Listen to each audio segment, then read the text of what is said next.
Breaking లో చూస్తున్నాం. YS Jagan Nellore పర్యటనలో కేసుల పరంపర కొనసాగుతోంది. రూల్స్ ఉల్లంఘనలపై పోలీసులు కేసులు నమోదు చేస్తున్నారు.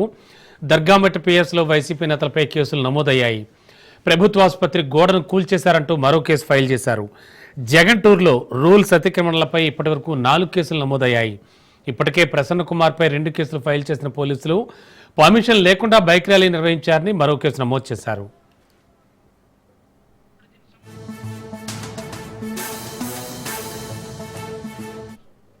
ఇదే అంశానికి సంబంధించి లేటెస్ట్ ఇన్ఫో అందించడానికి మా కరెస్పాండెంట్ చరిత్ సిద్ధంగా ఉన్నారు. చరిత్, ఏమిటి కేసుల పరంపర? అంటే ఇప్పటివరకు 4 కేసులు నమోదయ్యాయంటున్నారు. Thank you Ramana. ఏదైతే మాజీ ముఖ్యమంత్రి వైఎస్ జగన్మోహన్ రెడ్డి పర్యటన ఉద్రిక్తంగా సాగిందనే చెప్పాలి. పూర్తిగా కూడా వైసీపీ శ్రేణులు రోడ్లపైకి రావడం, ఆయనకి స్వాగత సత్కారాలు పలకడం, ఆయనకి అభివాదం చేయడం, ఆయన్ని ఏదైతే వైఎస్ జగన్మోహన్ రెడ్డి దగ్గరగా చూసేందుకైతే మాత్రం పెద్ద ఎత్తున వైసీపీ శ్రేణులు అయితే తరలివచ్చాయి.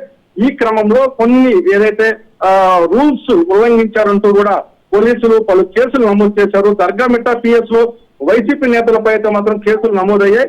ప్రధానంగా ప్రభుత్వ ఆసుపత్రి గోడ కూల్చారంటూ ఒక కేసు, అలాగే జగన్ టూర్ లో రూల్స్ అతిక్రమణకు విరుద్ధంగా మరో 4 కేసులు. ప్రధానంగా దీంట్లో ఏదైతే నల్లపరెడ్డి ప్రసన్న కుమార్ రెడ్డి రోడ్డుపై బైఠాయించి పోలీసులు విధులకు ఆటంకం కలిగించారంటూ ఒక కేసు, అలాగే హెడ్ కానిస్టేబుల్ చెయ్యి విరగొట్టారంటూ కూడా ఎవరైతే బొబ్బాల శ్రీనివాస్ యాదవ్ కార్పొరేటరు వైఎస్ఆర్ కాంగ్రెస్ పార్టీ నెల్లూరు పట్టణ అధ్యక్షుడు బొబ్బాల శ్రీనివాస్ యాదవ్ పై కూడా కేసు నమోదైనట్టుగా మనకు సమాచారం అందుతుంది. పూర్తిగా కూడా 4 కేసులు కూడా నమోదైనట్టు కూడా సమాచారం అయితే అందుతుంది. వైఎస్ జగన్మోహన్ రెడ్డి టూరు ఏదైతే పూర్తిగా కూడా కేసుల మయంగానే మిగిలిందని చెప్పాలి. మిగతా దగ్గరలో ఎట్టయితే కేసులు బంగారుపాలెం కానీ, అలాగే పల్నాడు, ప్రకాశం జిల్లాలో ఏ రకంగా అయితే కేసులు నమోదయ్యాయి, ఈరోజు నెల్లూరు జిల్లాలో కూడా అలాగే కేసులు నమోదైనటువంటి పరిస్థితి ఉందని చెప్పాలి.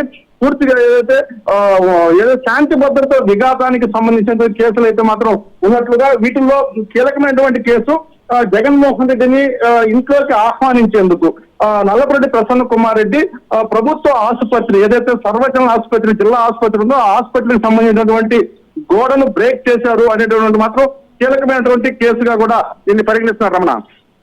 Okay, thank you జరిత్.